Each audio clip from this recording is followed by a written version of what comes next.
Hello à tous et bienvenue sur cette nouvelle vidéo. Aujourd'hui, on va répondre à une question que beaucoup de personnes se posent en 2024.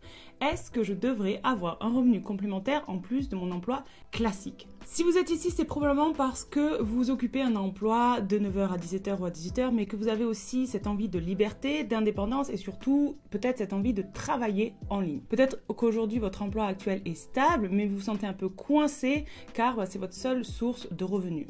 De notre côté, l'idée de tout lâcher vous paraît risquée, voire trop stressante, et je vous comprends totalement sur ce point-là. Mais si aujourd'hui vous cherchez à diversifier vos revenus tout en gardant la sécurité de votre job, alors vous êtes au bon endroit. Aujourd'hui, on va explorer ensemble 3 options pour un revenu supplémentaire avec leurs avantages et leurs inconvénients pour que vous puissiez prendre la meilleure décision. Et restez bien jusqu'à la fin de la vidéo car je vous partage les 5 questions essentielles à se poser pour savoir quelle solution est la meilleure pour vous en ce moment. Et juste avant de commencer, n'oubliez pas de cliquer sur le lien en description pour accéder à notre masterclass offerte et gratuite pour vous aider à vous lancer sereinement. Alors, commençons par la première option qui est de simplement vous en tenir à votre emploi stable. Donc, on va faire les avantages et les inconvénients de chaque option. Donc, les avantages de cette solution, c'est que vous avez un revenu stable.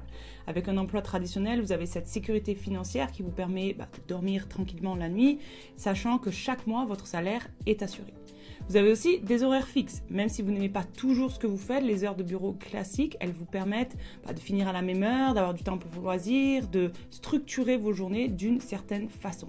Avoir un emploi salarié, c'est aussi avoir un contact social. Donc, aller au bureau ou interagir avec des collègues, ça permet d'entretenir une certaine qualité de vie sociale que vous n'aurez pas forcément en travaillant seul à la maison. Mais bien sûr, comme tout, ce n'est pas tout rose, je pense que vous le savez. Donc en inconvénient, on peut avoir la monotonie. Beaucoup de tâches sont répétitives et souvent elles sont peu stimulantes. Et même si vous avez choisi ce travail, c'est souvent les mêmes choses, les mêmes tâches, les mêmes responsabilités qui reviennent chaque jour et jour après jour. Dans un emploi salarié, on a aussi les ordres de notre N+1, du patron ou du manager. Donc parfois, suivre les directives de quelqu'un d'autre, ça peut freiner notre créativité et aussi notre motivation. Et puis un gros point négatif peut être les trajets. Si vous avez un long trajet pour vous rendre au travail, c'est du temps et l'énergie entre guillemets perdue que vous pourriez utiliser autrement. Donc de mon point de vue, ça reste que mon point de vue, selon sa situation personnelle, ça peut être une bonne solution parce que être employé, c'est avoir une stabilité, une sécurité et parfois c'est exactement ce dont on a besoin. Être salarié, c'est pas le problème en soi, mais c'est plutôt le cadre dans lequel on travaille qui peut devenir problématique à un moment donné. Donc il va appartenir à chacune d'entre vous d'évaluer si ce cadre de travail peut vous correspondre encore et surtout pour quelle durée. Alors deuxième option, ça serait devenir indépendante ou gérer sa propre entreprise à 100%. Donc on décide qu'on devient indépendant. Donc là vous allez pouvoir choisir vos tâches, donc vous allez décider ce que vous faites, quand vous le faites et avec qui vous travaillez. Donc ça va être une grande liberté et une grande autonomie aussi. En tant qu'indépendant, vous allez aussi travailler avec des clients que vous aimez. Donc fini les clients ou les collègues insupportables, vous choisissez les personnes avec qui vous voulez collaborer. Vous avez aussi des horaires flexibles, donc vous êtes libre de créer votre propre emploi du temps, que vous soyez par exemple plus productif le matin ou le soir. Mais bien sûr, cette indépendance, elle a beaucoup de challenges aussi. Vous avez des inconvénients ou des côtés plus difficiles. Vous avez par exemple les revenus instables. Surtout au début, les rentrées d'argent peuvent être irrégulières, donc il faut parfois quelques mois avant d'avoir une base solide. Vous aurez beaucoup de travail au démarrage. Le lancement d'une entreprise demande du temps, de la patience et beaucoup d'efforts, même si ce n'est que quelques heures par jour, mais il faudra passer ce temps à le faire. Vous deviendrez seul responsable, donc pas de patron pour vous guider ou de collègues pour vous aider à résoudre un problème. Là, vous devenez seul maître à bord de votre activité. De mon point de vue, donc, se lancer à 100% en tant qu'indépendante, ça requiert de la préparation. Et pour moi, le point important à prendre en compte aujourd'hui, si vous voulez prendre cette décision, c'est votre capacité à avoir les ressources nécessaires pour le faire. Donc notamment des ressources de temps, d'énergie mentale ou encore financière. Par contre, il ne faut pas tomber dans le penchant inverse et attendre le moment parfait pour se lancer. Pour moi, si 60-70% des indicateurs sont au vert, alors il est peut-être temps de passer à l'action et de vous lancer et de devenir indépendante aujourd'hui. Enfin, la troisième option, celle que je vous recommande fortement, c'est d'avoir un emploi stable tout en développant un revenu complémentaire à côté. Les avantages, vous allez avoir un revenu supplémentaire. Donc vous avez une sécurité financière grâce à votre emploi actuel, tout en gagnant plus d'argent pour vos extras, ce qui peut vous faire plaisir ou pour épargner. Ça vous permet d'avoir une transition douce vers l'entrepreneuriat. Donc pas besoin de sauter dans le vide, vous pouvez développer votre projet à votre rythme sans la pression de devoir tout abandonner du jour au lendemain et ne pas savoir comment faire. Vous allez aussi pouvoir diversifier vos sources de revenus. Donc plus de dépendance à un seul salaire. Vous avez plusieurs sources de revenus, ce qui vous permet d'être plus tranquille en cas d'imprévu. Et la même chose, au lieu d'être indépendante et une seule source de salaire, vous en avez plusieurs. Bien sûr, il y a quelques inconvénients. la fatigue accrue, avoir deux emplois entre guillemets peut-être épuisants, donc il va falloir gérer son énergie et son temps de manière cruciale. Vous allez peut-être avoir un petit peu moins de temps avec votre famille parce qu'il va falloir travailler sur les soirées, les week-ends, et donc vous aurez peut-être des sacrifices temporaires sur d'autres aspects de votre vie à faire. Vous allez aussi devoir apprendre de nouvelles compétences, et ça va vous demander de sortir de votre zone de confort pour aller acquérir ces nouvelles compétences, en plus de celles que vous utilisez déjà dans votre quotidien. De mon avis, en tout cas, avoir un emploi stable tout en développant un projet à son rythme, pour moi, ça offre le meilleur des deux mondes. Vous pouvez commencer à vous développer et créer votre entreprise tout en ayant de l'autre côté un maximum de sécurité et de stabilité. Le point clé pour moi dans ce cas-là, ça va être l'organisation et le fait d'établir des priorités, parce que quand vous avez un temps qui est limité, il faut que celui-ci soit bien utilisé et qu'il soit efficace. Mais ça peut se faire sans aucun souci avec de l'organisation, des objectifs et de la régularité. Ok, maintenant qu'on a vu les 3 options possibles, comment faire pour décider ce qui est le mieux? Eh bien, je vais vous aider avec ces 5 questions à vous poser avant de prendre votre décision.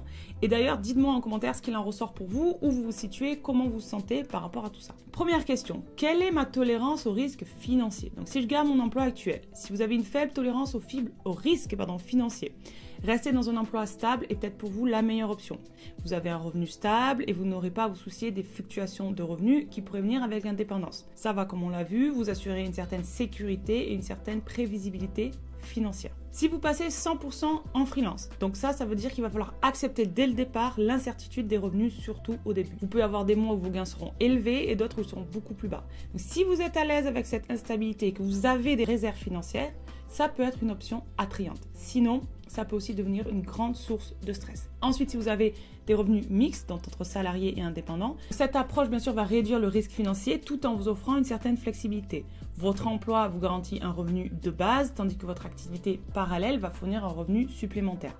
Donc, ça vous permet de tester le freelance sans compromettre votre stabilité et votre sécurité financière. Deuxième question, combien de temps puis-je consacrer à un projet supplémentaire? Donc, si vous gardez votre emploi actuel, si vous n'avez pas beaucoup de temps ou si votre emploi actuel prend vraiment toute votre énergie, il va falloir rester concentré sur votre job.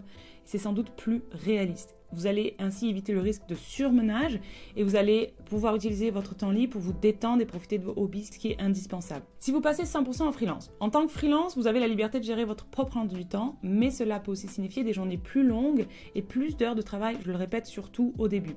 Donc si vous êtes capable de consacrer de nombreuses heures à votre activité et gérer votre propre planning, alors ça pourrait bien fonctionner pour vous. Maintenant, si vous avez des revenus mixtes et si vous avez la capacité de consacrer 1 à 2 heures supplémentaires chaque jour après votre emploi principal, une approche mixte est faisable. Cependant, on l'a vu, ça demande une excellente gestion du temps, de l'énergie, car vous allez devoir jongler entre vos responsabilités professionnelles et le développement de votre nouvelle activité. 3. Suis-je prête à apprendre de nouvelles compétences? Si vous gardez votre emploi actuel, donc si aujourd'hui vous ne souhaitez pas investir du temps et de l'énergie dans l'apprentissage de nouvelles compétences, rester dans votre emploi actuel, c'est sûrement le choix le plus simple. Vous allez pouvoir vous concentrer sur la maîtrise de vos tâches actuelles et potentiellement progresser dans votre entreprise ou là où vous êtes déjà. Si vous passez 100% en freelance, eh bien, il va être impératif d'apprendre constamment de nouvelles compétences. Vous devrez maîtriser non seulement votre métier, mais aussi la gestion d'une entreprise, le marketing et la recherche de clients. Donc, si vous aimez apprendre, si vous aimez être challenge et si vous avez la possibilité de le faire, alors cette voie peut être idéale aujourd'hui. Ensuite, avec l'approche mixte, avoir une approche mixte, ça devrait également vous aider à apprendre de nouvelles compétences pour gérer votre activité parallèle. Toutefois, vous allez pouvoir le faire à votre rythme sans la pression immédiate de devoir en tirer un revenu. Donc, ça peut être un peu mieux.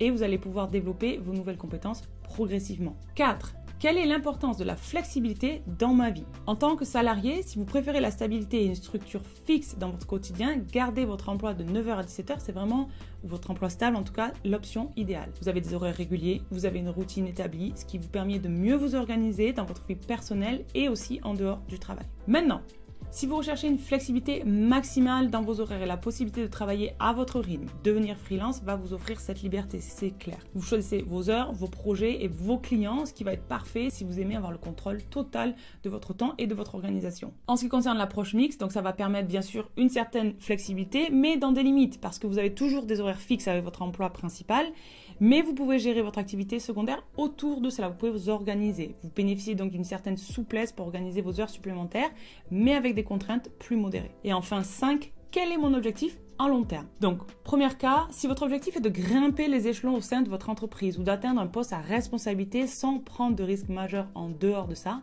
alors rester dans votre emploi actuel, c'est vraiment probablement le meilleur choix. Ça va vous permettre de vous concentrer sur une seule voie et sans vous disperser et atteindre vos objectifs. Maintenant, au contraire, si votre objectif est d'être complètement autonome, d'avoir plus de contrôle sur vos projets, de construire quelque chose qui vous appartient, eh bien devenir freelance à 100%, c'est la meilleure solution. Vous pourrez créer votre propre chemin de carrière, faire vos choix, vos décisions, même si ça va comporter, on l'a vu, des défis et des incertitudes. Dans le cas de la troisième option, avoir des revenus mixtes, donc ça c'est si vous voulez tester le terrain avant de quitter votre emploi, tout en ayant la possibilité de développer une activité parallèle à long terme, alors cette option est sûrement excellente pour vous. Ça vous permet de construire une base solide pour devenir indépendant à votre propre rythme, tout en maintenant la sécurité d'un emploi. Alors pour conclure, peu importe l'option que vous choisissez, aujourd'hui vous voyez que le fait de ne pas quitter immédiatement votre emploi pour démarrer une activité d'indépendante est plus stable. Alors oui, gérer deux choses à la fois peut sembler exigeant, mais ça ne va être que temporaire. Donc si aujourd'hui vous pouvez consacrer ne serait-ce qu'une heure ou deux chaque jour à développer votre projet,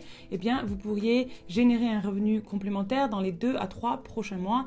Et là, vous pourrez prendre une décision éclairée quant à l'avenir de votre emploi principal ou le fait de devenir indépendante à 100%.